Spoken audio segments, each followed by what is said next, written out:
बहुत समय पहले हिमालय की तलहटी में एक छोटा सा गांव था।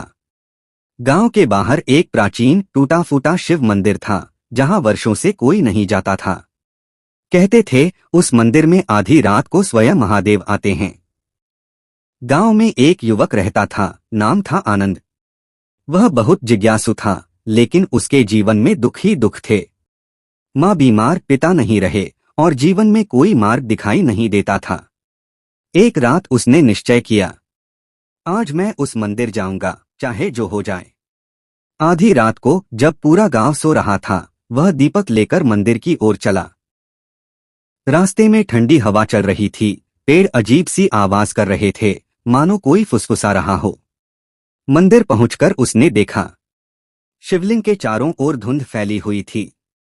दीपक की लौ अचानक कांपने लगी।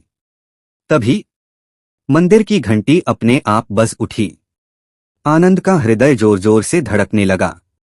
अचानक उसे किसी की गंभीर आवाज सुनाई दी, डरो मत पुत्र, मैं यही हूं। धुंध के बीच से एक आकृति प्रकट हुई। जटाओं से गंगा बह रही थी, गले में सर्प, आंखों में अनंत शांति। महादेव स्वयं सामने खड़े थे। आनंद कांपते हुए भूमि पर गिर पड़ा। प्रभु, मेरे जीवन में केवल अंधकार है, मैं क्या करूं? महादेव मुस्कुराए, अंधकार बाहर नहीं, भीतर होता है। जो अपने कर्म से भागता है वही दुखी होता है। उठो, भय छोड़ो और अपने कर्तव्य का मार्ग पकड़ो। यह कहते ही उन्होंने अपनी उंगली से शिवलिंग को स्पर्श किया। क्षण भर में सब कुछ शांत हो गया। धुंध गायब, आवाज बंद। आनंद अकेला खड़ा था, पर उसके हृदय में अब भय नहीं था, केवल एक अजीब सी शांति। अगले दिन से उसका जीवन बदल गया। उसने मेहनत की, मां की सेवा की और वर्षों बाद वह गांव का सबसे सम्मानित व्यक्ति बना।